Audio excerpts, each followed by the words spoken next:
Bien-aimé depuis Paris, Paï Serge Diokolo Zélote. J'aime prononcer ces mots, Zélote, ça me fait du bien. Que le Seigneur vous bénisse, mon bien-aimé Paï Serge depuis Paris. Je salue l'Assemblée des élus de Bruxelles. Je salue l'Assemblée des élus de Paris, ainsi que l'Assemblée de saints de Canada. Que le Seigneur vous bénisse. Je salue toutes les assemblées de saints, d'Ordret, des Aventines, de Bruxelles. Je salue les assemblées des élus. Je vous salue au nom de Jésus. Je salue tous les ministres au nom de notre Seigneur Jésus-Christ. Le bien-aimé Adélard Ndaye, Roger Bouleli, le pasteur Philippe Mukenge, votre Jean-René, que le Seigneur vous bénisse, ainsi que tous les ministres. De mon côté ici, je salue l'apôtre Malou ainsi que le pasteur Josué, que le Seigneur vous bénisse là où vous êtes. Je salue tous les hommes de Dieu qui parlent de cet évangile partout dans le monde. Vous êtes les ministres de l'Éternel, que l'Éternel a suscité. Que le Seigneur vous bénisse. Vous pouvez inviter les gens pour que nous puissions manger l'agneau ensemble. Donc aujourd'hui, on va parler toujours du voyage. Je salue le pasteur Mobembo, je crois bien, de l'Assemblée des élus de Bruxelles. Ce sont les hommes de Dieu, les éminents hommes de Dieu qui parlent bien de ces choses. Que le Seigneur vous bénisse. Invitez le peuple pour que nous mangions l'agneau. Invitez le bien-aimé Boïka, ainsi que le bien-aimé Edmond Kacha. Donc, je tiens à vous saluer. Avant de commencer, nous allons prier que le Seigneur nous assiste et tout ce que nous allons parler ici, que la gloire revienne à notre Seigneur Jésus-Christ. Donc, rapidement, avant de lire les Écritures, nous allons d'abord prier. Nous te bénissons, l'homme de Galilée. Laisse que ce moment soit sous ton contrôle. Tout ce qui va se dire dans ces lieux éternels, que cela vienne de toi. Et nous croyons que, éternel, mon Dieu, mon roi, quand toi tu conduis le peuple, tu as le contrôle de toutes choses. Voilà pourquoi tu avais dit, un aveugle ne peut pas conduire un autre aveugle. Donc il faut que celui qui a les yeux puisse conduire un aveugle. Comprenons que l'Église est une aveugle. Et celui qui a les yeux pour conduire l'Église, ce n'est que toi, le Seigneur Jésus-Christ. Conduis-nous dans ces lieux, nous avons besoin de t'entendre, car les disciples se réunissaient pour t'écouter parler, éternel, mon Dieu, mon roi. Quand tu parlais trop en parabole, ils t'avaient posé la question de savoir pourquoi tu leur parles en parabole. Voilà pourquoi ce soir, nous aussi, nous voulons écouter les explications des paraboles, car le prophète Ésaïe dit que les Écritures sont écrites en parabole. Voilà pourquoi cela a été cacheté. Éternel, toi enlève le cachet pour que nous voyions, éternel, clairement les Écritures. Au nom de notre Seigneur Jésus-Christ, nous avons ainsi prié. Amen. Oui, bien-aimés, je vous salue tous au nom de notre Seigneur Jésus-Christ. Vous savez, je l'ai bien dit dans ma prière, que le prophète Ésaïe avait dit qu'on avait appelé deux hommes pour lire les Écritures. Vous voyez?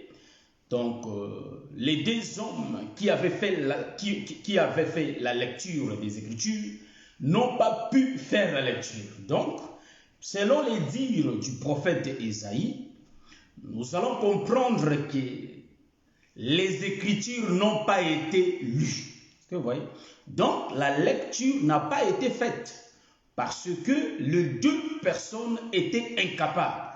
C'est pourquoi, nous allons voir dans le livre d'Apocalypse, il y a le bien-aimé Jean, l'apôtre Jean qui pleurait. Il pleurait si bien que le vieillard lui dit d'arrêter de pleurer, car il y a quelqu'un qui est digne d'ouvrir les livres et de rompre le sceau. Est-ce que vous voyez ça? Donc, celui qui était digne d'ouvrir les livres et de rompre le sceau, en réalité, ce n'est que l'homme de Galilée. Voilà pourquoi nous disons, nous avons l'incapacité d'interpréter les Écritures. Est-ce que vous voyez? Donc, c'est lui qui a la capacité d'interpréter les Écritures, ce n'est que le Seigneur Jésus-Christ.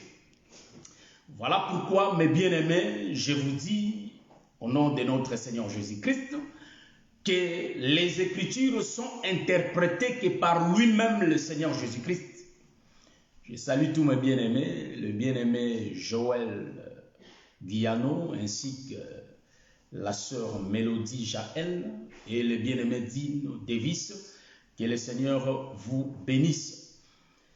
Donc, j'ai dit que les hommes, tout comme les ministres, sont incapables d'interpréter. Je le dis aujourd'hui. Un ministre qui va dire qu'il a la capacité d'interpréter les Écritures, je vois que c'est un faux ministre. Est-ce que vous voyez ça? Donc, un ministre n'a pas la capacité d'interpréter les Écritures. Car quand on cherchait dans les livres d'Apocalypse, même Jean l'apôtre qui était là, l'apôtre Jean était incapable d'interpréter, d'ouvrir les livres et d'en rompre le sceau. Donc, le livre Ésaïe l'a déjà dit. Donc, les ministres sont incapables. C'est pourquoi la Bible dit que nous tous, nous sommes des menteurs comme des menteurs. C'est seulement Dieu qui est le vrai. Ouais. Donc, c'est le ministère qui a la capacité d'interpréter. Il faut faire la différence. C'est le ministère de la parole qui a la capacité d'interpréter la parole. Car un ministre est comme. Il est comme. Mais tandis que le ministère, c'est lui-même le véritable, le Seigneur Jésus-Christ. Ouais. Donc, les ministères habitent dans les ministres. Est-ce que vous voyez ça? Donc, ce n'est pas le ministre qui fait le travail, mais c'est le ministère qui interprète. Donc, Dieu prend que la bouche du ministre et il fait passer son œuvre. Est-ce que vous voyez ce que je suis en train de dire? Que le Seigneur bénisse mon bien-aimé Peter Moukwa. Que le Seigneur te bénisse. Donc, shalom mon pasteur Mobembo depuis Bruxelles. Que le Seigneur vous bénisse mon bien-aimé pasteur. Donc, nous avons dit ceci. Que le ministre n'a pas la capacité. C'est ainsi que nous disons, c'est le ministère qui a la capacité. Donc, si nous voyons un ministre qui parle et que les choses qui parlent ne sont pas conformes aux Écritures, nous allons dire que non, là-bas, il n'y a pas de ministère. Donc, il y a seulement les ministres. Donc, c'est là où nous disons, là où il n'y a pas les ministères, s'il y a l'incapacité d'interpréter les songes. Voyez-vous, car les rois aiment avoir des songes, voyez-vous. Donc, les rois avaient eu les songes. Donc, on est là pour interpréter les songes du roi. Or, le songe du roi n'est rien d'autre que les Écritures. Les ministères lui-même, c'est ainsi que Jésus avait dit qu'étant monté au ciel, le bien-aimé Paul le dit dans le livre des Éphésiens, chapitre 4, étant monté au ciel, il a fait des dons aux hommes. Donc, le même personne qui était descendue, c'est les mêmes qui étaient montés. Est-ce que vous voyez ça? Donc, étant monté, il a posé les dons aux hommes. Donc, les dons, c'est le ministère. Donc, c'est lui-même. Et nous sommes comme. Donc, aujourd'hui, nous allons essayer un peu de continuer ce qu'on avait commencé la fois dernière. Et nous croyons qu'aujourd'hui, nous allons vraiment voir ce que le Seigneur a gardé pour nous. Et je vais dire quelque chose de scandale ici. Est-ce que vous voyez ça? Quelque chose de scandale. Et nous croyons que quand le ministère parle, ça pose toujours des scandales. C'est pourquoi Jésus était un scandale au milieu des pharisiens, des scribes, ainsi que des Sanhédrins, des Sadducéens. Est-ce que vous voyez ça? Donc je prends rapidement l'écriture de Genèse chapitre 11, Genèse 11, donc verset 31-32. Nous allons lire Genèse chapitre 12, le verset 1 à 5. Donc là, je vais faire notre lecture rapidement. Donc je prends l'écriture rapidement et nous lisons au nom de Jésus. La Bible dit que Térak prit Abraham, son fils, et Lot, fils d'Aram, fils de son fils, et Sarai, sa belle-fille, femme d'Abraham, son fils. Ils sortirent ensemble d'Ur en Chaldée pour aller au pays de Canaan. Ils vinrent jusqu'à Charan et ils y habitèrent. Les jours de Térak furent de 205 ans, et Térak mourut à Charan. L'Éternel dit à Abraham, va-t'en de ton pays, de ta patrie et de la maison de ton père, dans le pays que je te montrerai. Je ferai de toi une grande nation, et je te bénirai, je rendrai ton nom grand et tu seras une source de bénédiction. Je bénirai ceux qui te béniront et je maudirai ceux qui te maudiront. Et toutes les familles de la terre seront bénies en toi. Abraham partit comme l'Éternel le lui avait dit, et Lot partit avec lui. Abraham était âgé de 75 ans lorsqu'il sortit de Charan. Abraham prit Sarai, sa femme, et Lot, fils de son frère, avec tous les biens qu'ils possédaient et le serviteur qu'ils avaient acquis à Charan. Ils partirent pour aller dans le pays de Canaan et ils arrivèrent au pays de Canaan. Amen. Donc ça, c'est notre lecture de base. À part ça, nous avons encore les autres écritures.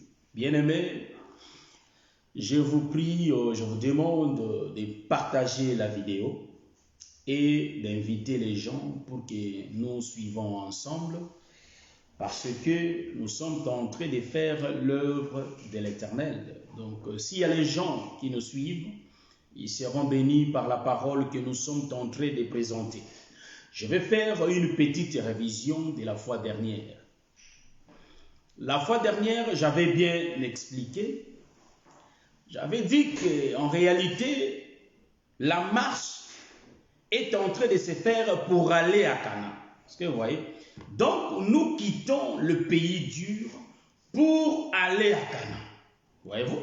Donc, moi, aujourd'hui, je vais dire ceci, que nous allons quitter. Donc, on avait quitté un pays et on fait l'escale ici à Charan.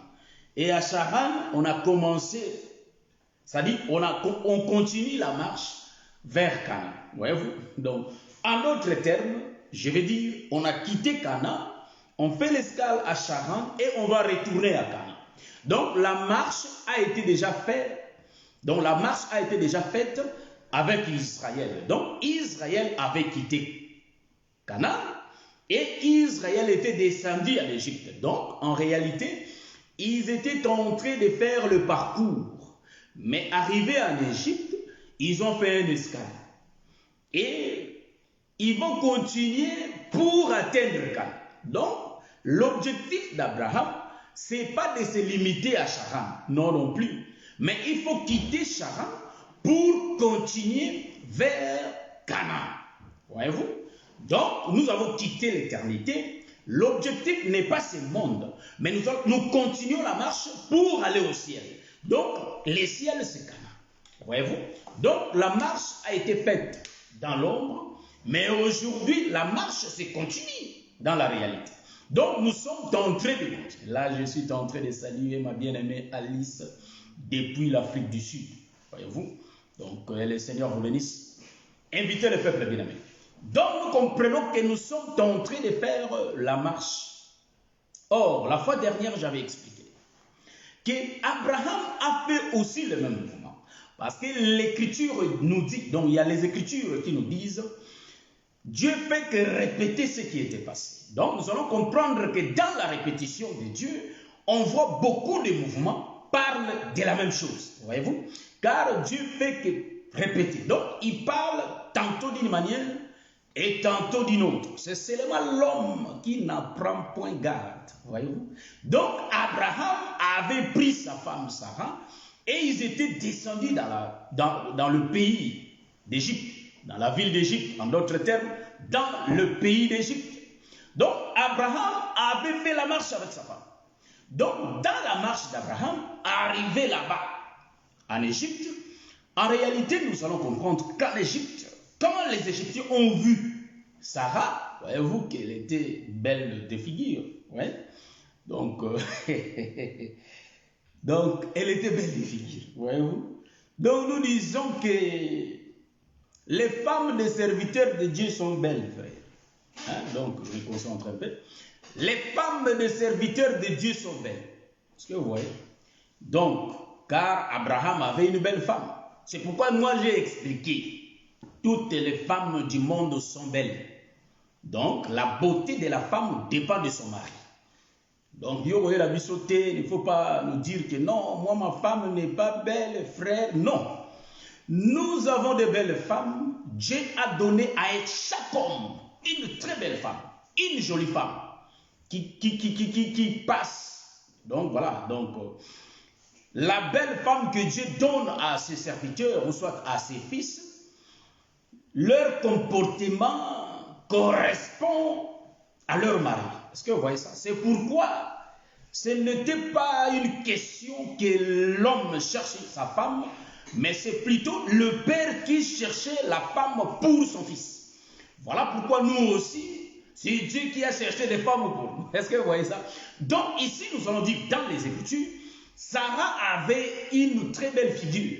Voilà pourquoi quand les Égyptiens ont vu Sarah, ils étaient séduits par sa beauté. J'ai expliqué les deux sens de la beauté de Sarah.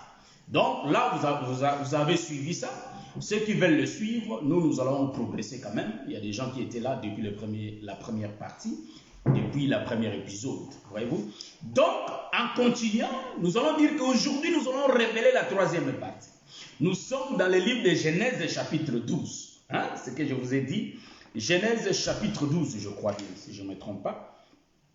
La Bible dit, nous commençons verset 10.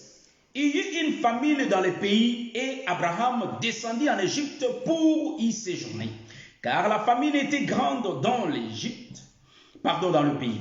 Comme il était prêt d'entrer en Égypte, il dit à Sarai, sa femme, « Voici, je sais que tu es une femme belle de figure. Quand les Égyptiens te verront, ils diront, c'est sa femme, et ils me tueront et te laisseront la vie. Dis, je te prie que tu es ma sœur, afin que je sois bien traité à cause de toi, et que mon âme vive grâce à toi. » Lorsque Abraham fit arriver en Égypte, les Égyptiens virent que la femme était fort belle. Les grands des pharaons la virent aussi et la vantèrent à Pharaon. Et la femme fut amenée dans la maison des pharaons. Il traita bien Abraham à cause d'elle. Et Abraham reçut des biens, donc des brebis, de bœufs, des ânes, des serviteurs et des servantes, des ânesses et des chameaux. Mais l'Éternel frappa des grandes plaies. Voyez-vous, donc ici, moi, je vais toucher le verset 17. Mais l'Éternel frappa des grandes plaies Pharaon et sa maison au sujet de Sarai, femme d'Abraham. Alors Pharaon appela Abraham, je suis habitué à dire Abraham. Alors Pharaon appela Abraham et dit, qu'est-ce que tu m'as fait? Pourquoi ne m'as-tu pas déclaré que c'est ta femme? Pourquoi as-tu dit, c'est ma sœur? Aussi l'ai-je prise pour ma femme. Maintenant, voici ta femme, prends-la et va-t'en. Et Pharaon donna ordre à ses serviteurs, donc à ses gens, de les renvoyer, lui, sa femme, avec tout ce qu'il appartenait. Ah, j'aime ça, frère. Donc moi, ici, nous allons expliquer. Voyez, Abraham, comprenez-moi, donc je suis habitué. Abraham avait pris sa femme, ils étaient descendus où? Ils étaient descendus en Égypte. Et là-bas en Égypte, dès que le serviteur, c'est-à-dire les gens, le peuple égyptien ont vu Abraham, nous comprenons qu'au lieu qu'il regarde l'homme, il regardait que la femme. Voyez-vous? Donc nous disons que la femme était fort belle. Voilà pourquoi le peuple était attiré par la beauté de la femme. Or, la véritable femme qui est Sarah, c'est l'église, frère. Donc nous comprenons, il faut que les gens soient attirés par la beauté de l'église. Nous étant les membres du corps, car le frère Paul dit que nous tous, nous formons un seul corps. Voilà pourquoi nous aussi, il faut que nous soyons attractifs. Je parle, nous étant l'église. Il faut que nous soyons attractifs. Voilà pourquoi si nous sommes attractifs, nous allons comprendre que les regards des gens du peuple sera sur nous. C'est ainsi que Jésus va dire, nous sommes une lampe qui est mise sur la montagne. Donc tout le peuple est dans les ténèbres et nous sommes une lampe qui luit dans les ténèbres. Est-ce que vous voyez ça? Donc si nous avons cette beauté-là, c'est-à-dire nous avons l'obéissance de la parole, parce que ce qui rend l'Église belle, c'est l'obéissance de la parole. Si nous sommes obéissants à la parole de Dieu, c'est là où nous sommes belles. Donc la beauté de l'Église, c'est la crainte de Dieu. Est-ce que vous voyez ça? Voilà pourquoi ici nous voyons ces choses ont déroulé ainsi. Parce que notre sœur Sarai était belle. Est-ce que vous voyez? Donc la troisième révélation que je vais faire ici. Sarah va quitter Abraham, va entrer dans la maison du roi. Est-ce que vous voyez ça? Nous commençons déjà à voler, nous commençons déjà à sauter. Que le Seigneur vous bénisse. Donc, Sarai va quitter le mets d'Abraham. C'est-à-dire, Sarah va quitter Abraham. On va prendre Sarah pour l'amener dans la maison du roi. Est-ce que vous voyez? Sarah qui entre dans la maison du roi. Nous allons comprendre que Sarah va quitter Abraham, il va se déplacer pour entrer dans la maison du roi. Or, la maison du roi, en réalité, c'est tout un pays. La maison du roi, nous allons expliquer la maison du roi. Or, le roi Pharaon, comme ces gens, ces serviteurs, l'ont parlé de Sarah, il a dit qu'il faut que je voie la femme. Quand il a vu cette femme, il l'a vue, il a dit, mais c'est une très belle créature. Voyez-vous? Mais nous allons comprendre que la beauté de Sarah, en réalité, c'est la beauté de la loi. Est-ce que vous voyez ça? La beauté de la loi. Donc, Sarah qui entre dans la maison, Sarah qui entre dans la maison de Pharaon, en réalité, Sarah est l'ombre de l'arche qui quitte Abraham pour venir entrer dans le pays des Philistins. Est-ce que vous voyez ça? Donc Sarah ici prend beaucoup de facettes. Voilà pourquoi j'avais expliqué 2 facettes de Sarah en volant. Et aujourd'hui, je révèle une autre facette. Mais les autres peuvent encore trouver d'autres facettes. Car la révélation ne se limite pas. Est-ce que vous voyez ça? Donc Sarah va quitter Abraham, va entrer dans la maison de Pharaon. Donc, nous comprenons que Sarah est l'ombre de l'arche de l'Éternel. Donc, dans l'arche de l'Éternel, nous comprenons que c'est la loi de Dieu qui est l'arche de l'Éternel. Quand l'arche quitte Abraham, nous comprenons qu'Abraham est l'ombre d'Israël, là où l'arche va quitter Israël. L'arche va quitter Israël et va se retrouver dans le pays des Philistins. Est-ce que vous voyez ça? Est-ce que vous m'avez saisi? Est-ce qu'il y a la compréhension? Ou bien que je reprenne? Donc, s'il y a la compréhension, il faut se manifester pour que je continue, voyez-vous. Donc, ici, on peut reprendre même 25 fois s'il n'y a pas la compréhension. Ça ne sert à rien de courir sans pour autant respecter les normes. Est-ce que vous voyez? Donc, le mouvement de quitter Abraham est d'entrer dans la maison des pharaons. C'est l'arche de l'Éternel qui quitte Israël. Donc, l'arche de l'Alliance va quitter Israël. Or, quand l'arche entre, bien aimé, chez les Philistins, l'arche fait des mouvements. Voilà pourquoi nous allons comprendre pourquoi l'Éternel avait frappé Pharaon et toute sa maison. Parce qu'ils avaient reçu l'arche de l'Éternel. Or, dans l'arche de l'Éternel, il y a la loi dedans. Est-ce que vous voyez ça? Voilà pourquoi l'Éternel avait frappé la maison de Pharaon. La maison de Pharaon était malade à cause de l'arche qui était dans sa maison. Est-ce que vous voyez ça? J'aime ça. Je vais expliquer les 2 facettes. Je vais essayer un peu de bouger, de tourner la nuée, de secouer la nuée. Voyez-vous? Je vais prendre l'écriture. Rapidement, je prends l'écriture. Nous sommes dans le livre de 1 Samuel, chapitre 4, pour attester des choses que je suis en train de dire. Vous voyez? 1 Samuel, chapitre 4. Rapidement. 1 Samuel chapitre 4, supportez-moi, je vais chercher l'écriture. Et nous allons lire encore 1 Samuel chapitre 5. Je prends 1 Samuel chapitre 4, je lis au verset 10, 11. Les Philistins livrèrent bataille en Israël. Pardon, les Philistins livrèrent bataille et Israël fut battu. Chacun s'enfuit dans sa tente. La défaite fut très grande et il tomba d'Israël 30 000 hommes de pied. L'arche de Dieu fut prise et les deux fils d'Élie, Ophni et Phiné, mourirent. Nous limitons ici et je prends 1 Samuel chapitre 5, les versets 6 à 8, supportez-moi. Nous lisons au nom de Jésus. La main de l'Éternel s'apaisantit sur les Asdodiens, donc les Asdodiens, voilà. Et il mit la désolation parmi eux. Il le frappa d'hémorroïdes à Asdod et dans son territoire.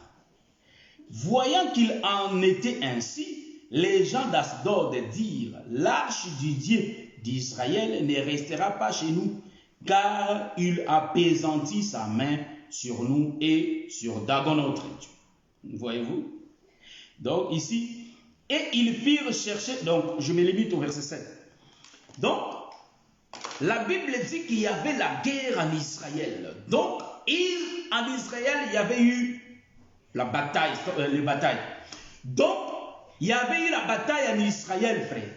Il y avait eu la guerre entre Israël et le Philistin. Donc, nous voyons Abraham ici est l'ombre d'Israël et les Égyptiens ici sont l'ombre des Philistins. Donc, nous comprenons, pendant la guerre, Abraham n'avait pas la force. Voilà pourquoi vous allez sentir qu'Abraham s'est déclaré déjà faible. Il disait, si on te demande ça, ne faut jamais révéler que tu es ma femme. Dis que tu es mon frère. Est-ce que vous voyez ça? Nous n'allons pas continuer parce que si nous continuons, nous allons taper à côté. Donc nous laissons ça comme ça, frère. Parce qu'il faut se servir des limites. Voilà pourquoi, quand Dieu avait convoqué l'assemblée d'Israël pour se rencontrer à la montagne de Sinaï, il y a l'Éternel qui avait dit à Moïse de mettre des limites. Donc il faut qu'il y ait des bornes, voyez-vous. Quand on donne la révélation et on fait des quatre, il y a toujours des bornes, voyez-vous. Donc ici nous disons qu'Abraham s'est regardé comme faible, voyez-vous. Or dans Abraham avait toute une génération qui était dans Abraham. Mais Abraham, quand il va arriver dans le pays d'Égypte, il va dire à sa femme qui est Sarah, il va dire à Sarah qu'en réalité, il ne faut jamais révéler que je suis ton homme. Et ils vont me tuer. Donc, Abraham se sentait faible. Voilà pourquoi, quand il y avait eu bataille entre Israël et les Philistins, en réalité, dans le livre d'un Samuel, chapitre 4 et le chapitre 5, nous allons comprendre que non, Israël était faible. Donc, qu'est-ce qu'ils avaient fait? Ils avaient envahi l'arche. Ils avaient pris l'arche. Donc, l'arche de l'alliance a été prise. Voyez-vous? Donc, l'arche qui a été prise, nous comprenons, ce sont les Égyptiens qui prennent Sarah. Donc, c'est l'Égypte qui prend Sarah et Sarah va devenir leur propriété. Oh, Sarah est à l'arche de l'alliance. Nous voyons la présence de Dieu. Voilà pourquoi la main de Dieu était entrée dans la maison de Pharaon, parce qu'il y avait la présence de l'arche. Donc, la présence de l'arche a fait que la main de Dieu entre dans la maison de Pharaon. Donc, si la main de Dieu était entrée dans la maison de Pharaon, parce qu'il y avait la présence de l'arche au milieu d'eux. Voyez-vous? Donc, ici, nous comprenons, Sarah, ici, est l'ombre de l'arche qui a été prise par les Philistins. Or, le Seigneur ne va pas laisser les Philistins libres. Voilà pourquoi, ici, nous allons remarquer que Dieu va frapper les Égyptiens. Donc, il commencera à frapper Pharaon et tout son peuple par des maladies. Voilà pourquoi le verset 17. Donc, j'ai que 10%, il faut que je mette mon chargeur sur mon G7, sinon ça va couper. Et là, il va couper comme la fois dernière. Donc, là, je vais rapidement prendre les chargeurs pour le mettre. Vous allez me supporter. Donc, nous allons dire ceci, que la main de l'Éternel, c'est sa puissance, frère, qui va frapper l'Égypte, qui va frapper, comment dirais-je, les Philistins. Donc, la main de Dieu, là où nous voyons dans les Écritures, l'arche de l'Éternel, ici c'est Israël en Égypte. Est-ce que vous voyez ça?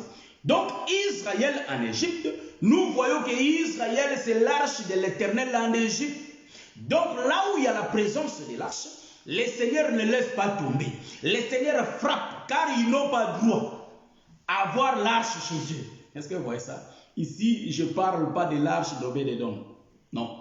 Ici, Obed-Édom, ce n'est pas lui que je parle ici.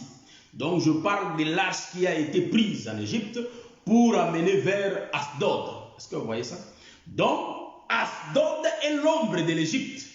Voilà pourquoi quand les enfants d'Israël étaient en Égypte, il fallait que la main de Dieu frappe les Égyptiens. Donc la main de Dieu a frappé les Égyptiens parce qu'au milieu d'eux, il y avait l'arche de l'Éternel. Or, l'arche de l'Éternel, c'est Abraham qui était au milieu. Est-ce que vous voyez ça?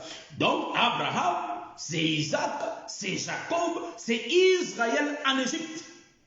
Donc nous voyons que Israël était en Égypte. C'est ça l'arche de l'Éternel chez les étrangers.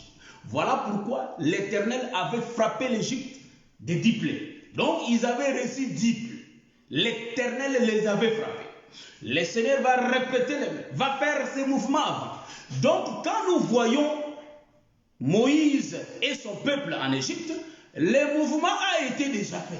Voilà pourquoi notre Dieu nous parle tantôt d'une manière, tantôt d'une autre. Donc seulement nous qui n'attirons pas l'attention.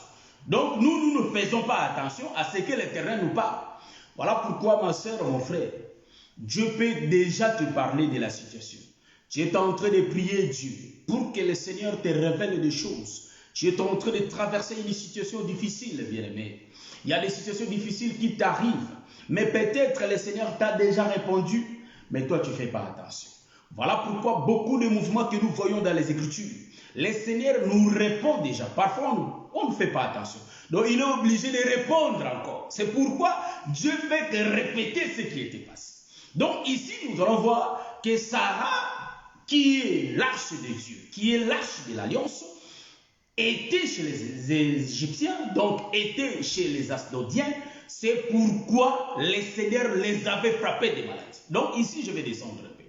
En regardant les Écritures, noir sur blanc, nous voyons que l'Éternel frappe. Donc, si tu prends, que tu sors avec cette femme ou pas, si tu prends la femme d'un serviteur de Dieu, donc la femme qui est Abraham, si tu prends la femme d'Abraham, le Seigneur va te frapper. Si tu prends la femme d'Isaac, le Seigneur va te frapper. Si tu prends la femme de Jacob, pourquoi je l'ai dit? Parce que j'ai les Écritures.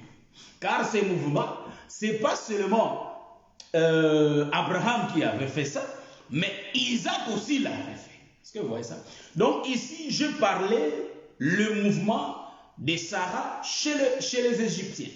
Mais ici, je vais toucher le mouvement de Sarah. Sarah a fait deux mouvements avec Abraham. Chez les Gérard, hein, chez les Gérariens, je crois. Donc je vais prendre l'écriture. Nous sommes dans les livres. Je crois rapidement. Il faut que je mette des lunettes. Donc je prends l'écriture dans les livres de Genèse pour expliquer le deuxième mouvement d'Abraham chez les étrangers. Donc ils étaient des nomades, frères. Je prends l'écriture pour essayer un peu de continuer, avancer. Je salue mon bien-aimé les Magie Morgan et tous les bien-aimés. Que le Seigneur bénisse son serviteur Ghislain Binueta. Donc je suis dans le livre de Genèse chapitre 20, je crois. Je prends Genèse chapitre 20. La Bible dit, je commence au verset 1er. Oui, je crois bien. Ici maintenant c'est Abraham.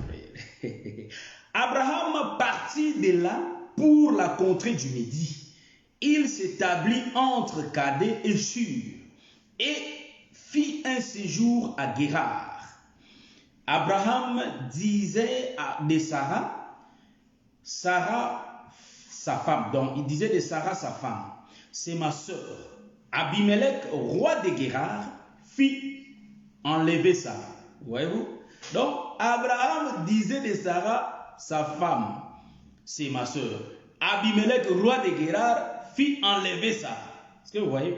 Alors Dieu apparut en songe à Abimelech pendant la nuit et lui dit, voici tu vas mourir à cause de la femme que tu as enlevée car elle a un mari. Abimelech, qui ne s'était point approché d'elle, répondit, Seigneur, ferais-tu périr même une nation juste? J'aime ça, frère. Ne m'a-t-il pas dit, c'est ma sœur? Et elle-même, n'a-t-elle pas dit, c'est mon frère? J'ai agi avec un cœur pur et avec de mains innocentes. Dieu lui dit en songe, je sais que tu as agi avec un cœur pur, aussi t'ai-je empêché de pécher contre moi. C'est pourquoi je n'ai pas permis que tu la touchasses. Maintenant, rends la femme de cet homme, car il est prophète, il priera pour toi et tu vivras. Mais si tu ne la rends pas, sache que tu mourras, toi et tout ce qui t'appartient. Abimelech s'éleva de bon matin, il appela tous ses serviteurs et leur rapporta toutes ces choses. Et ces gens furent saisis d'une grande frayeur. Abimelech appela aussi Abraham et lui dit, qu'est-ce que tu nous as fait? Et en quoi t'ai-je offensé que tu aies fait venir sur moi et sur mon royaume un si grand péché? Tu as commis à mon égard des actes qui ne doivent pas se commettre. Et Abimelech dit à Abraham, quelle intention avais-tu pour agir de la sorte? Abraham répondit, je me disais qu'il n'y avait sans doute aucune crainte de Dieu dans ce pays et que l'on me tuerait à cause de ma femme. De plus, il est vrai qu'elle est ma sœur, fils de mon père, seulement elle n'est pas fille de ma mère. Waouh! Et elle est devenue ma femme. Oh, je vois le jardin. Lorsque Dieu me fit errer loin de la maison de mon père, j'ai dit à Sarah, voici la grâce que tu me feras dans tous les lieux où nous irons. Dis de moi, c'est mon frère. Abimelech prit des brebis, de bœufs, des serviteurs et des servantes et les donna à Abraham et il lui rendit Sarah sa femme. Abimelech dit, voici mon pays est devant toi, demeure où il te plaira. Et il dit à Sarah, voici je donne à ton frère 1000 pièces d'argent.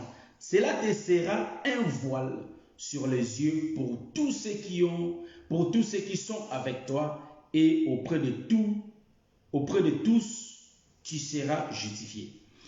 Abraham pria Dieu et Dieu guérit Abimelech, sa femme et ses servantes et elles purent enfanter, car l'Éternel avait frappé des stérilités toute la maison d'Abimelech à cause de Sarah, femme d'Abraham. Ah, j'aime ça, frère. On fait beaucoup de lectures, je bénis le Seigneur parce que vous êtes toujours là. On fait beaucoup de lectures, donc dans ces lectures, il y aura aussi des révélations parce qu'on a beaucoup lu, donc il y a aussi beaucoup à dire, vous voyez. Donc ici, nous allons comprendre qu'Abraham va répéter les mêmes mouvements, vous voyez. Donc, dans le premier mouvement, Abraham était chez les païens. Parce que là, ils n'avaient pas la connaissance de la loi, ils n'avaient pas la connaissance de Dieu.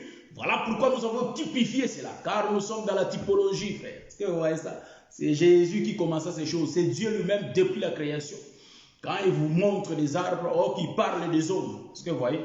Donc ici, nous allons voir. Quand Dieu est en train de parler de Sarah, en réalité, Sarah change de tour. Ici, il y a des changements, des mouvements.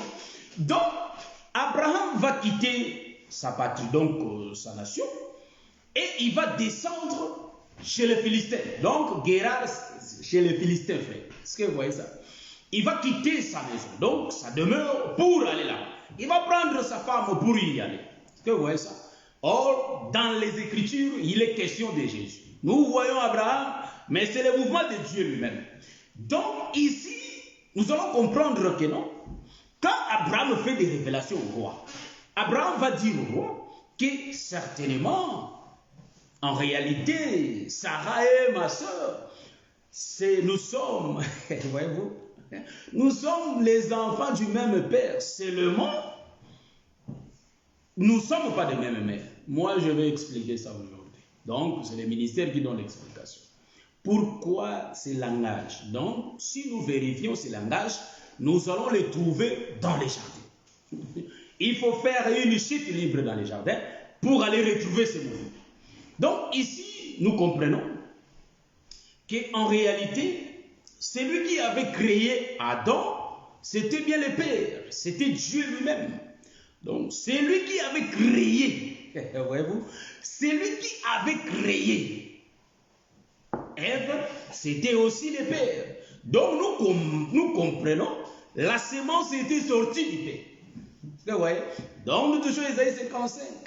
Là où nous allons comprendre, c'est la pluie qui tombait du ciel. Donc, la pluie, c'est le doigt qui va faire le mouvement de créer, de former. Est-ce que vous voyez ça? La pluie, c'est le doigt qui quitte le ciel. Donc, les doigts de Dieu, c'est sa parole. Les doigts et la bouche, c'est la même chose, frère. Donc, nous voyons qu'Abraham, s'il avait prononcé cela, c'est la vérité. Car nous voyons que Ésaïe nous dit que la terre, c'est une femme. Donc, la mère d'Abraham, c'est la terre. Mais pas la mère d'Ève. Car la mère d'Ève, en réalité, c'est Adam.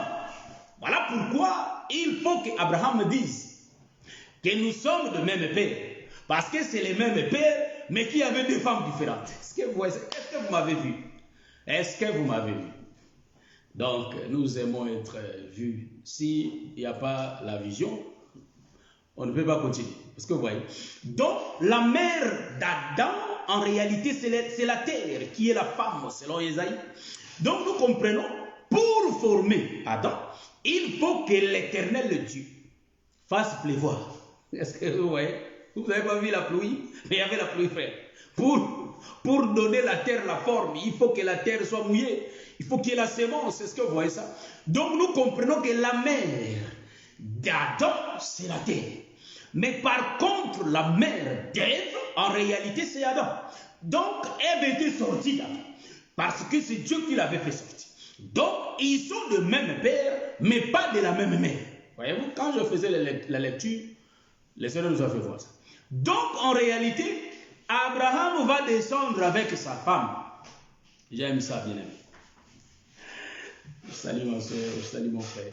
Donc, Abraham va descendre avec sa femme. Où? À Guérar. Oh, j'aime ça, frère. Or, Guérar, leur roi craignait Dieu. J'aime ça.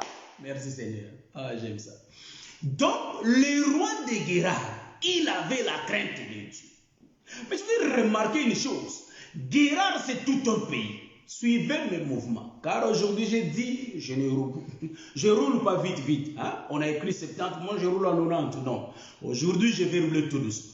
Si à 70, moi je roule même à 60. Pour que je ne sois pas flashé. Est-ce que vous voyez? Donc nous disons que l'évangile, c'est une voiture, frère. Il faut savoir bien rouler quand tu es donc. Voyez-vous? Donc en réalité, nous comprenons ceci, que les mouvements d'Abraham, en réalité, expliquent les mouvements du Père. Car les Écritures rendent témoignage de notre Seigneur Jésus-Christ. Il ne faut pas oublier la base de ces choses. Car nous voyons que les dénominateurs communs de l'ancienne alliance et la nouvelle alliance, c'est le Seigneur Jésus-Christ. Nous sommes en train de faire la marche jusqu'à expliquer qu'il n'y a pas deux personnes. Vous croyez qu'il y a le Père, il y a le Fils, ça n'existe pas. Ça, je vais vous expliquer. Mais seulement une seule personne qui prend de face, qui change, qui change de face. Est-ce que vous comprenez? C'est pourquoi dans les jardins, hein? Il n'y avait pas eu deux arbres, frère. Est-ce que vous voyez pas ça? Il n'y avait pas eu deux arbres, frère. Il n'y avait qu'un seul arbre. Pour trouver le millier, frère. Ne soyons pas, hein, nous, quand même, Dieu nous a fait la grâce. Hein? Ne soyons pas comme des gens qui sont sans frein. Nous avons la révélation. Alors, nous avons le frein. Nous savons bien freiner. Donc, s'il y a beaucoup de neige, on sait bien ralentir et freiner. Est-ce que vous voyez? Donc, si nous voyons noir sur blanc, sur terre, il y a deux arbres, des connaissances du bien et du mal. Mais quand nous allons avoir la révélation, nous allons comprendre qu'il n'y avait pas deux arbres dans les jardins. Il n'y avait qu'un seul arbre. Pourquoi je l'ai dit? Parce que l'arbre était au milieu du jardin. Nous n'avons qu'un seul milieu, frère. Donc l'arbre qui était au milieu du jardin, en réalité, il n'y avait qu'un seul arbre. Voilà pourquoi, quand vous allez bien dire, vous allez voir le Père et le Fils. Mais quand nous allons monter, nous allons comprendre que dans cet enseignement, avant qu'on puisse finir, je ne sais pas s'il y aura une cinquième partie, peut-être, je ne sais pas. Donc, mais avant qu'on puisse mettre un point virgule, nous allons démontrer et le Père et le Fils. Ça, nous allons démontrer, pas avec des longs enseignements, non.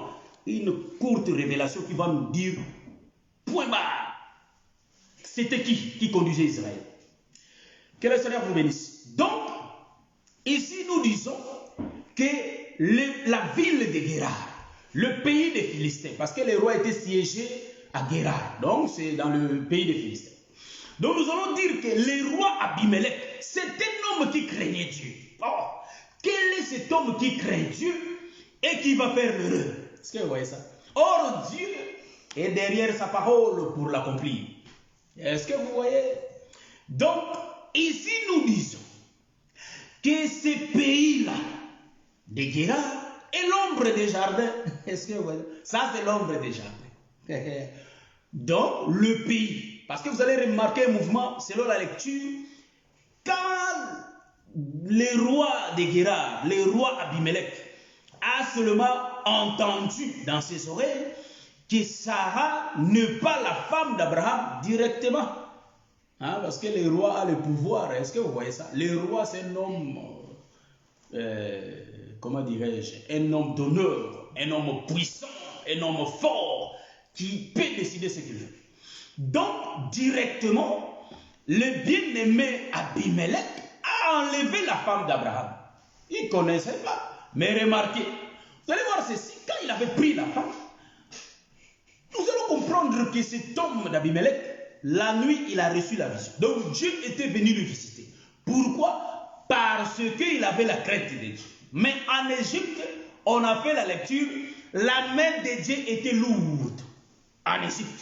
Donc, les pharaons avaient reçu la main de Dieu. Il avait reçu ça. Donc, Dieu a frappé Pharaon. Dieu l'avait frappé. Il avait frappé l'Égypte. Donc, nous avons compris, la main de Dieu s'est pesée. Donc, la main de Dieu était lourde au milieu des Philistins. Il avait frappé les Philistins car ils avaient pris l'âge. Mais quant au roi Abimelech, parce que même Abraham n'avait pas l'idée que ce roi avait la crainte de Dieu. Est-ce que vous comprenez ça? Abraham n'avait pas l'idée. Mais ce que nous allons remarquer, qu'ici, Dieu, le souverain lui-même, qu'est-ce que Dieu va faire? Quand Abimelech le roi va prendre la femme d'Abraham, en réalité, Dieu va venir lui-même. J'aime ça. Donc, nous disons que la maison, donc Guérard, la maison du roi, en réalité, c'est l'ombre du jardin. Or, dans les jardins, il y avait les rois Guérard qui étaient là. Donc Dieu voyait les rois. Or, les rois est l'ombre d'Adam. Qui va recevoir la loi? Est-ce que vous voyez ça? Donc, qui va recevoir la loi? Quelle était la loi de Dieu? Le jour où tu vas toucher cette femme-là, tu vas mourir. Tu vas mourir parce que tu vas toucher. Donc, nous comprenons qu'en réalité, j'aime ça, frère. Donc, le Seigneur nous fait voir des choses. Donc, ici, nous allons dire, nous comprenons que la femme qui était là dans la maison d'Abimelech, il est l'ombre de l'arbre de connaissance du bien et du mal. Est-ce que vous voyez ça? Il ne peut pas toucher ça, frère. Donc, ici, Ève, pardon, je dis Ève, Sarah est l'ombre, elle est l'ombre de l'arbre de connaissance du bien et du mal. Pourquoi? Parce que cela a été défendu. Tu ne peux pas les toucher. Tu ne peux pas penser même de le manger. Est-ce que vous voyez ça? Donc Dieu avait bien dit à Adam, que Adam, tu ne peux pas manger cet arbre. Le jour où tu en mangeras, tu mourras. Il faut lire la Bible. Est-ce que vous voyez ça? Donc nous comprenons que cette maison était devenue les jardins. Chers frères, nous sommes en train de marcher mollo mollo jusqu'à ce que nous allons arriver. Ici, je suis en train d'expliquer la marche d'Abraham. Ouais. Donc, premier mouvement, c'était bien Pharaon. Deuxième mouvement, c'est Abimelech. Toujours Abraham avec sa femme. Même ça. Toujours dans le langage, il ne faut jamais leur dire que tu es ma soeur. Est-ce que vous voyez? Donc, ici, l'Éternel va venir en songe. Or, Dieu va venir parler. Or, les songes, c'est les parler de Dieu. Voyez-vous? Parce que quand Dieu avait placé Adam dans les jardins, il avait interdit à Adam de manger l'arbre de connaissance du bien et du mal. Donc l'interdiction de Dieu chez Adam, nous retrouvons la loi dans les jardins. C'est pourquoi nous disons que Moïse était dans les jardins. Est-ce que vous voyez? Donc la parole qui sortait de la bouche de l'Éternel, en réalité, c'était Moïse qui donnait la loi à Adam. Donc ici, Moïse, c'est le grand frère d'Adam. Est-ce que vous voyez ça? Donc, Moïse était dans les jardins. Pourquoi? Je vais prendre l'écriture. Nous connaissons l'hymne national. L'écriture, Jean chapitre 1, le verset 17. Je vais lire ça. Je lis ça. Je vais prendre l'écriture et je vais la lire. Calmement, si nous lisons ça, calmement. Voilà. Donc, parce que la loi ne fait pas des blagues, bien aimé. La loi, ça ne badine pas. Donc, je prends les livres de Jean, chapitre 1, le verset 17. Voilà, Jean, chapitre 1, le verset 17. Nalingi livre à papier à Walika. Donc, la Bible dit ceci. Nous sommes dans le livre de Jean, chapitre 1, le verset 17. La Bible dit, car la loi a été donnée par Moïse, la grâce et la vérité sont venues par Jésus-Christ. Donc la loi qui. Donc l'apôtre Jean, le prophète Jean qui s'était retrouvé là-bas à Patmos, il nous fait des révélations. Il dit que le Seigneur bénisse mon bien-aimé Ghislaine Biota. Il a écrit l'écriture. Donc je vois. Car la loi a été donnée par Moïse, la grâce et la vérité sont venues par le Seigneur Jésus-Christ. Donc là, on voit deux prophètes. Il y a le prophète de la loi et le prophète de la grâce. Donc ici, quand le Seigneur vient parler au roi Abimelech, en réalité, il est venu avec l'enseignement de la mort. Est-ce que vous voyez ça? Donc l'enseignement de la mort, l'enseignement que les gens ne peuvent pas supporter, c'était la loi.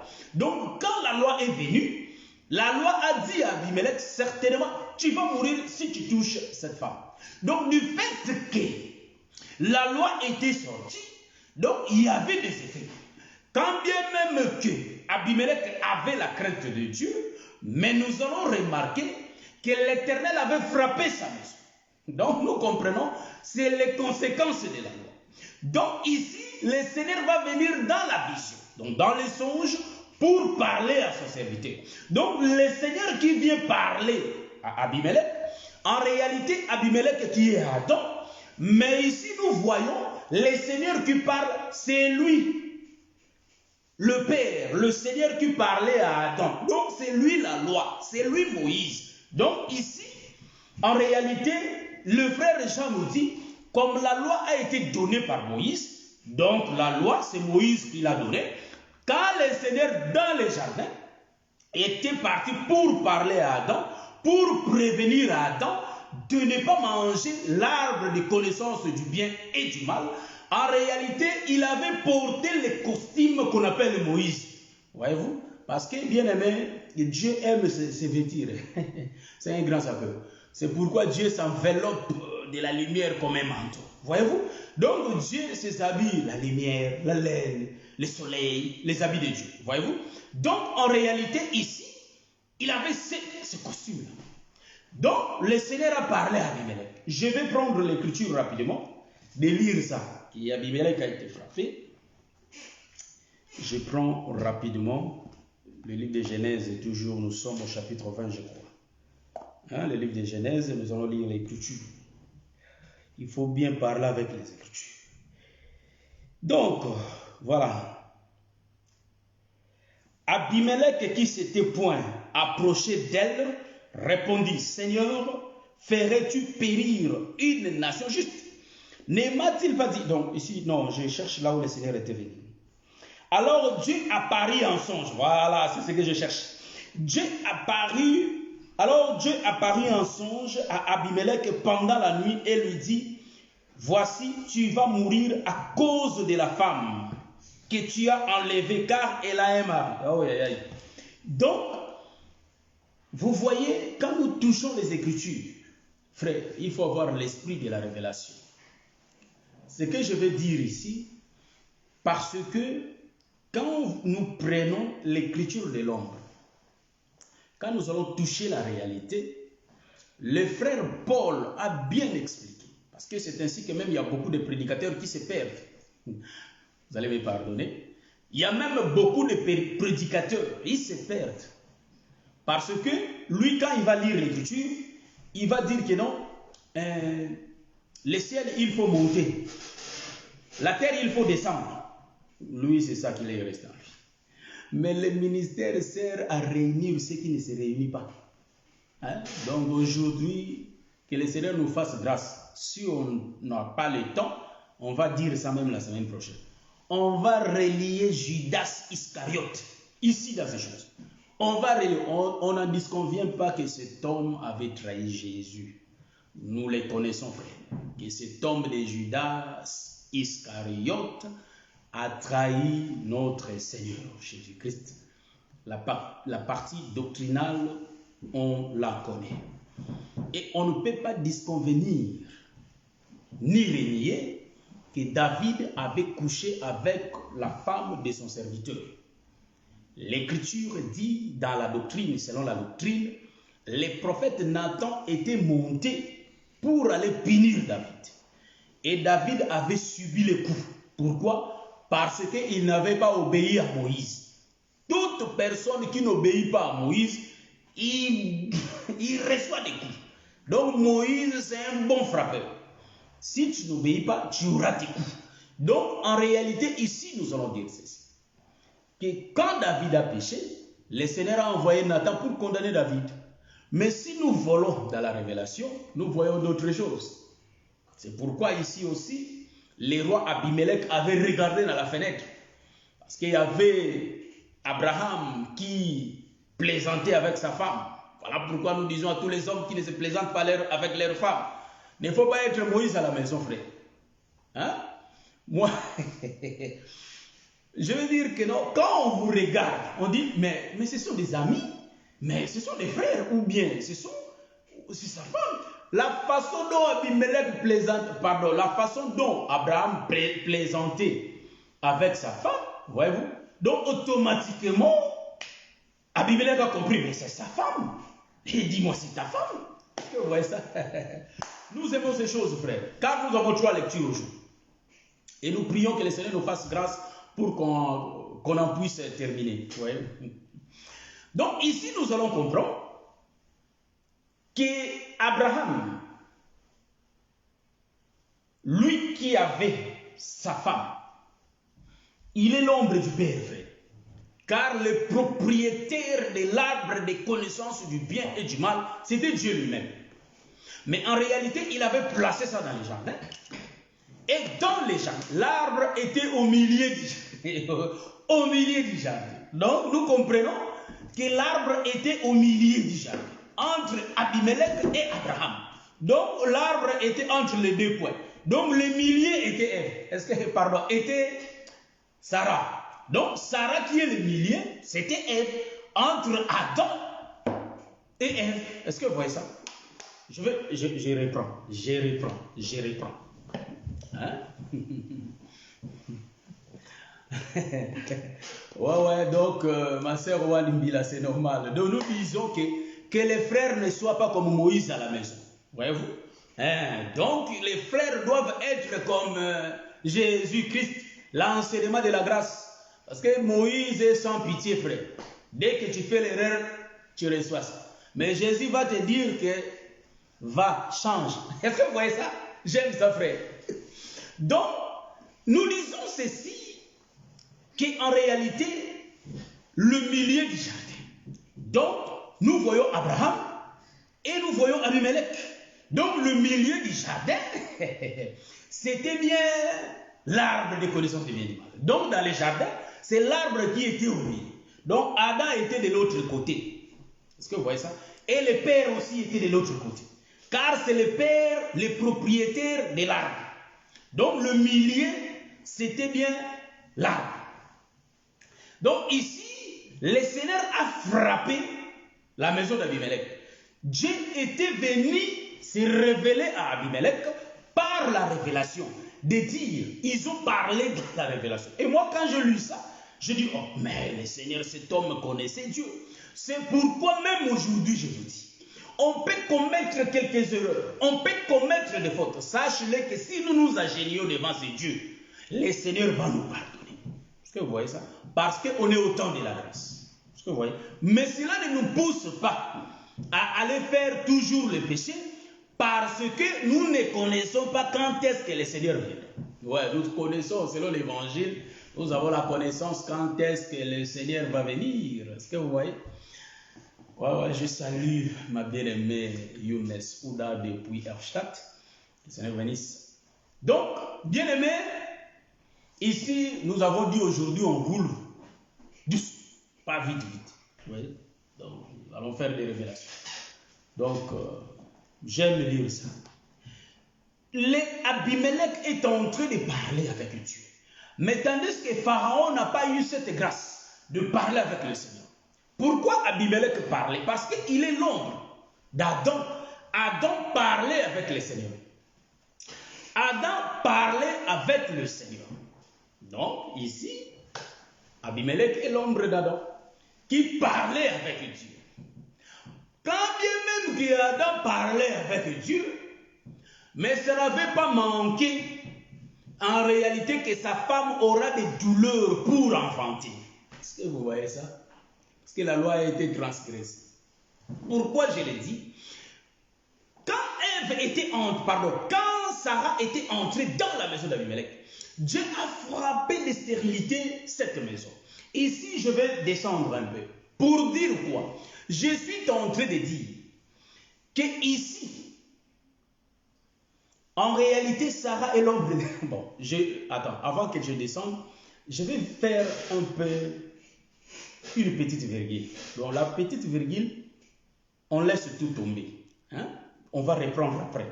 C'est comme si on est en train de manger l'hamburger, on le laisse de côté, on prend le coca pour boire. Ok? Donc, on laisse un peu de côté, je vais prendre quelque chose. Je vais dire une chose. Pourquoi Dieu avait empêché Abimelech de toucher Sarah? Parce que Abraham est l'ombre de Christ. Hein, je tourne. Sarah est l'ombre de l'Église. Voyez-vous? Donc, en réalité, Abimelech n'a pas le droit de connaître la profondeur de l'Église. Car c'est lui qui connaît sa femme, n'est rien d'autre que le Seigneur. Est-ce que vous voyez ça?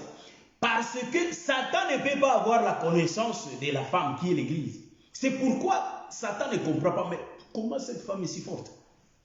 Parce que je ne comprends pas la femme là. Si je la regarde, c'est comme si elle est faible. Mais quand je cherche à la tuer, je n'y arrive pas. Parce qu'il y a la présence de l'homme. Hein? C'est pourquoi Job a été touché, menacé. Il y avait des maladies. Job était malade, frappé des maladies. Job était frappé. Donc c'est pourquoi même nous aujourd'hui, frères, nous traversons beaucoup de situations difficiles. Il y a des situations d'argent, il y a des situations du travail. Parfois, pour trouver du travail, on perd du travail à cause de cette pandémie. On traverse des situations de dette, on a des problèmes de loyer, on a des problèmes de concevoir, on a des problèmes de voyager. Hein? Bon, je suis un prédicateur. Parce qu'il ne faut pas prendre tout ce que je dis, vous mettez ça sur moi. Ah, lui, il a un problème de concevoir. Lui, non. Nous sommes en train de dire, si toi, tu ne traverses pas la situation, peut-être il y a un bien-aimé qui traverse cette situation. Est-ce que vous voyez ça? Donc, en réalité, il y a l'Église qui traverse des situations difficiles. Mais je suis en train de te dire, comme Satan ne peut jamais vaincre l'Église, cette situation que tu es en train de traverser ne peut pas te vaincre. en réalité, le Seigneur va te faire sortir vainqueur. Tu vas traverser calmement cette situation et elle restera derrière toi.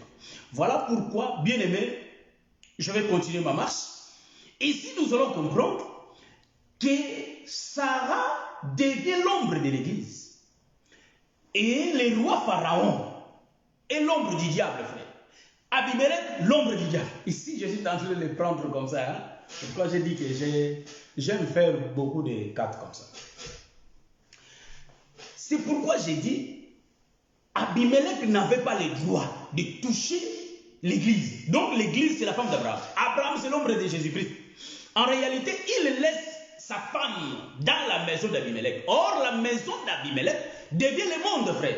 Là où nous sommes dans le monde, Jésus avait laissé son église. Jean chapitre 17. Est-ce que vous voyez ça? Jean chapitre 17.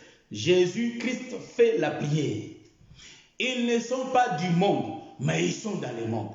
Et Sarah n'est pas de la maison d'Abimelech, ni de la maison de Pharaon, mais elle est dans cette maison. Est-ce que vous voyez ce que je suis en train de dire? Donc, nous comprenons qu'en réalité, Sarah était une étrangère dans la maison d'Abimelech et dans la maison de Pharaon. Donc, elle est de la maison d'Abraham. Donc, nous aussi,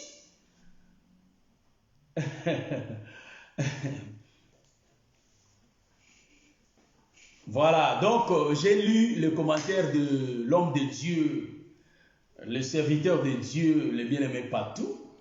Quand je dis non, je croyais que... Et donc, voilà. Donc, je vais dire ceci, je continue. Sarah est une étrangère dans la maison d'Abimelech et des Pharaons. Donc, Sarah ici, nous disons, c'est nous qui sommes des étrangers dans ce monde. C'est pourquoi, quand on posa la question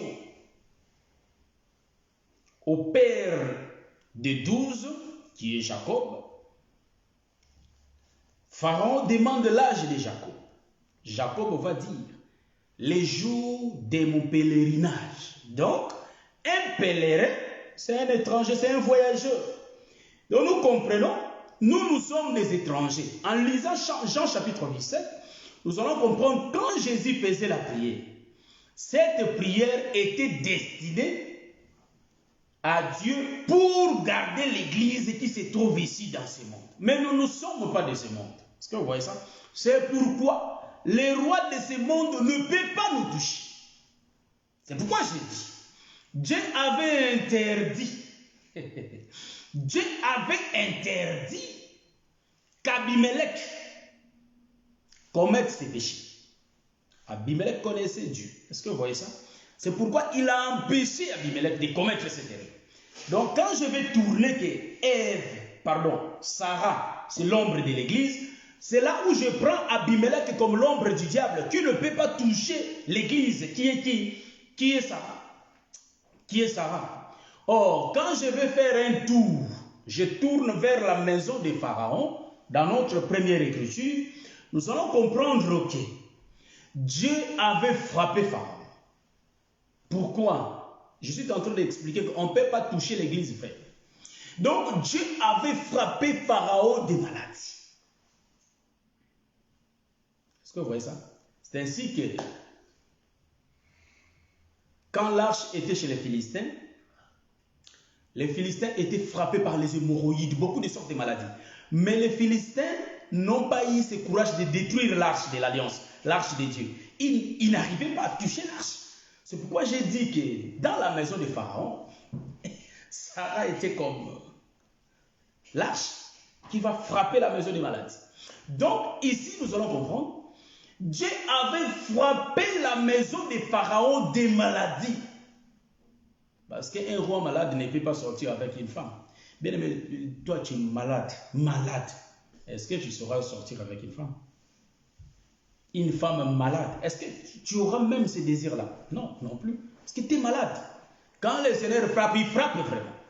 Je suis en train de parler des choses profondes. Est-ce que vous me comprenez? Ce sont des choses profondes, frère. Donc Dieu automatiquement, quand Pharaon avait vu Sarah, donc je fais comme ça, hein, le 2-2, hein, vous comprenez, je crois. Quand Pharaon avait vu Sarah, il était séduit par sa beauté, par sa façon, sa figure et tout. Et maintenant, automatiquement, il avait pris des biens pour donner à son frère. Est-ce que vous voyez ça? Parce que les responsables de Sarah étaient Abraham. Pharaon donne des biens, mais l'Éternel lui frappe des maladies. Automatiquement, lui donne des biens, mais Dieu lui frappe. Pourquoi la frappe? Pour qu'il ne puisse pas toucher à la femme. Est-ce que vous voyez ça? Bon, bien aimé, nous attendons parce que quand on dit c'est ma femme, oh, mais moi aussi je prends l'écriture, je dis. Quand je dis oui, en tout cas, en réalité, Marie était la fiancée de notre bien-aimé Joseph. Oui, sa fiancée. Mais la fiancée, son fiancé, pardon, ne connaissait pas son corps. Est-ce que vous voyez ça? Ce n'est pas les fiancés d'aujourd'hui, les fiançailles d'aujourd'hui, frère. Les fiançailles d'aujourd'hui, au lieu de rouler à 90, qui respectent les tarots, le panneau dit 90, mais eux, ils roulent à 150. Fiancés, 150.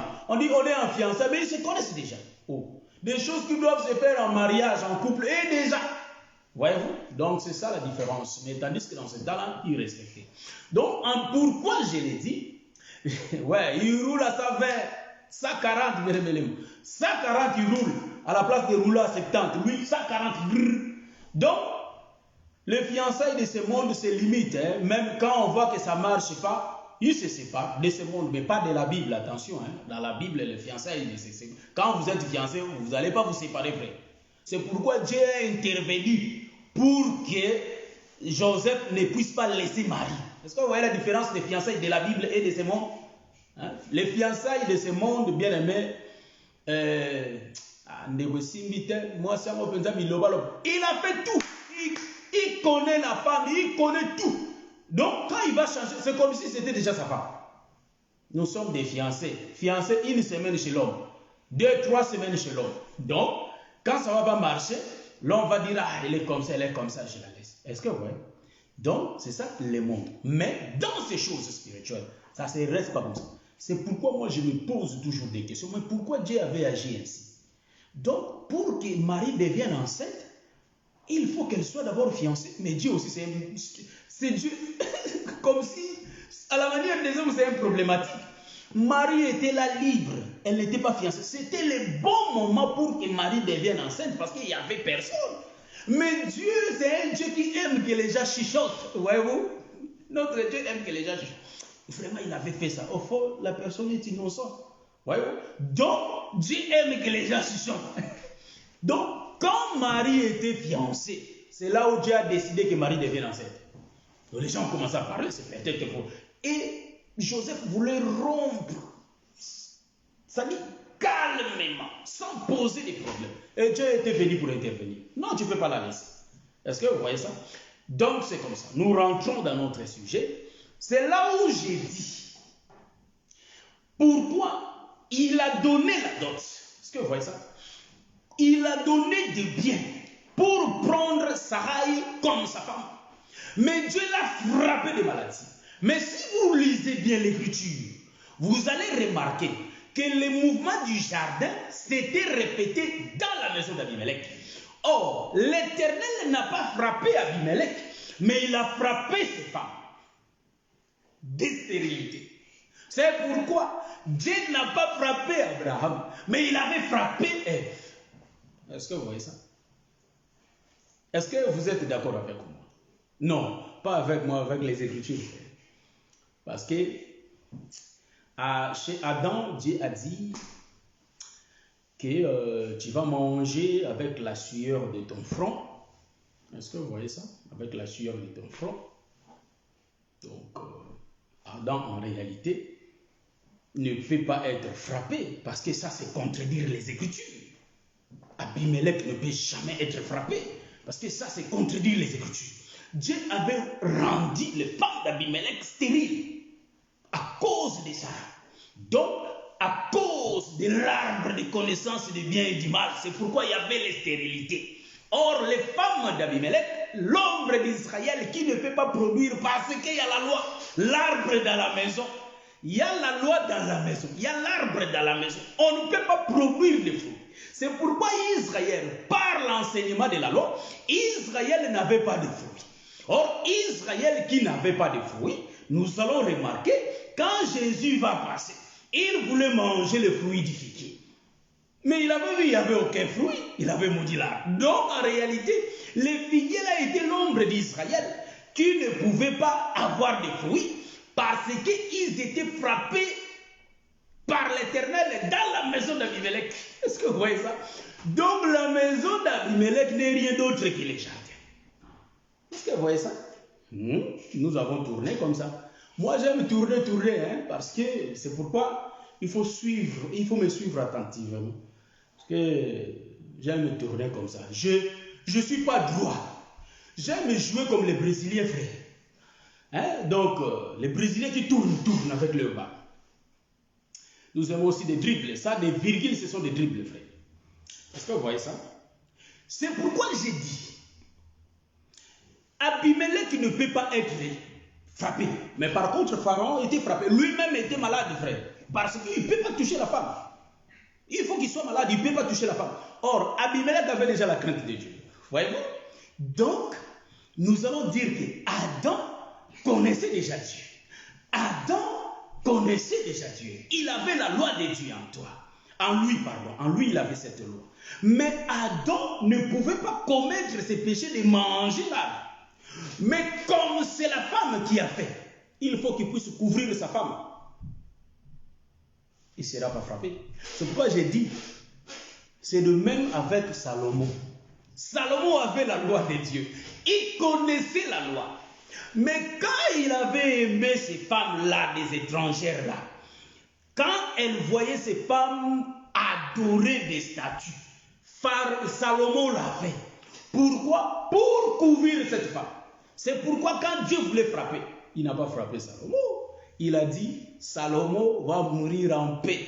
Mais son successeur, Roboam, est-ce que vous voyez, son fils Roboam, c'est là où Dieu va diviser. Donc c'est là où Dieu a divisé les détruits. Mais pas du vivant de Salomon. Donc Salomon qui est l'ombre d'Adam, voyez-vous, dans les jardins, Adam n'avait pas péché.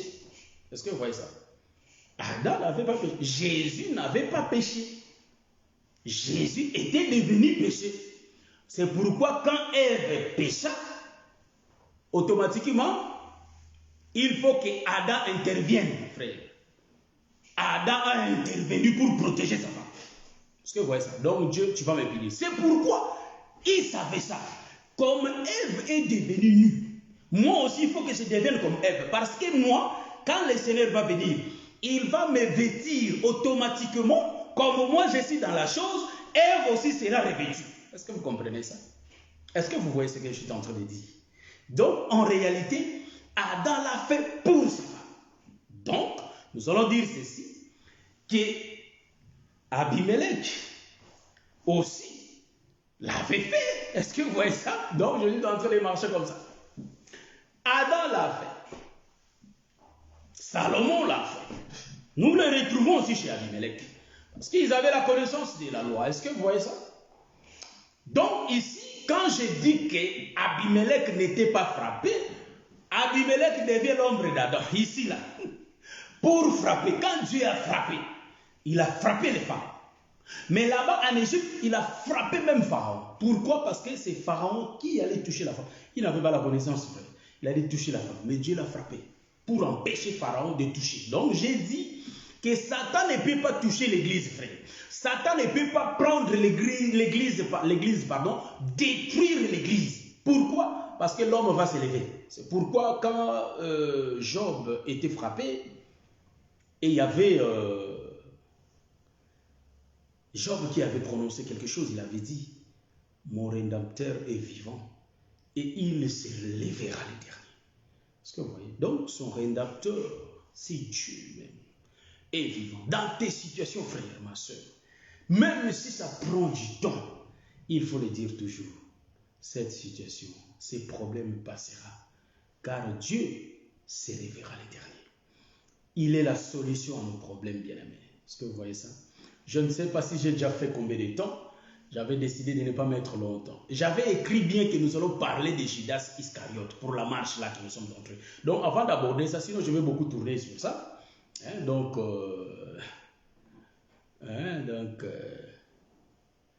Voilà, je vais c'est un peu. Il est en 25 déjà. Bon. Nous allons inventer la 5e partie pour venir expliquer les mouvements de Judas.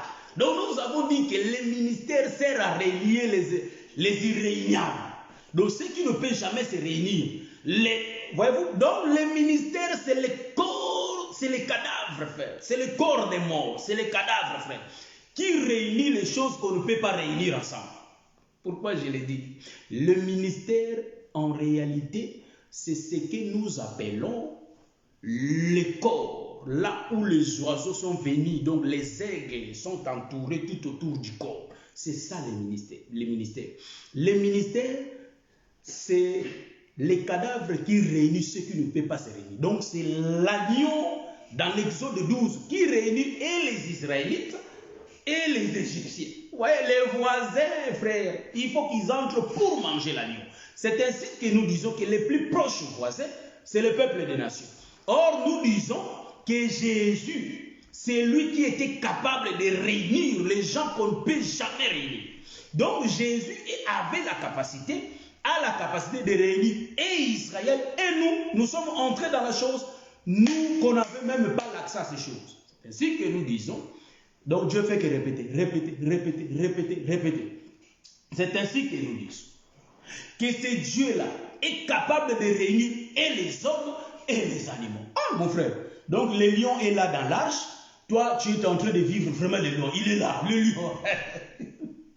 Vous savez que les lions étaient devenus méchants, mais les lions étaient tranquillement dans l'arche et les hommes étaient là avec les lions. Frère, ce n'est pas le cirque, ce n'est pas le cirque ici pour dresser d'abord les animaux, non. Donc les animaux étaient venus tout droit, donc 7 couples, tout droit de la forêt. Ils sont venus directement dans l'arche. Donc nous comprenons que c'est l'arche qui a cette capacité. Donc nous disons que le ministère, c'est lui-même le Seigneur Jésus-Christ. Donc nous avons dit ceci, que le ministère est capable de punir Akab. Akab était mort parce qu'il n'avait pas écouté la voix du Seigneur. Il s'était agenouillé devant le prophète de Baal. Le Seigneur l'a frappé, le Seigneur l'a tué parce qu'il n'avait pas écouté Michée.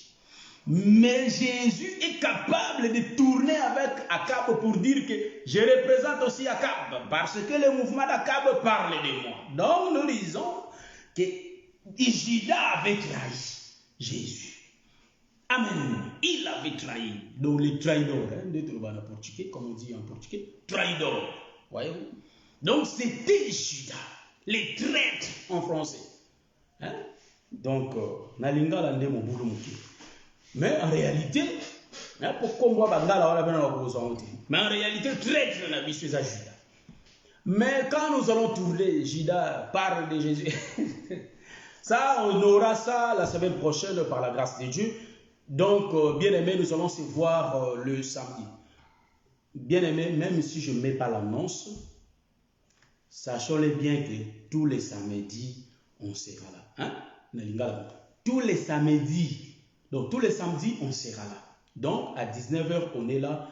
À moins qu'il y ait un imprévu, c'est là où on ne sera pas là. Mais sinon, on est là.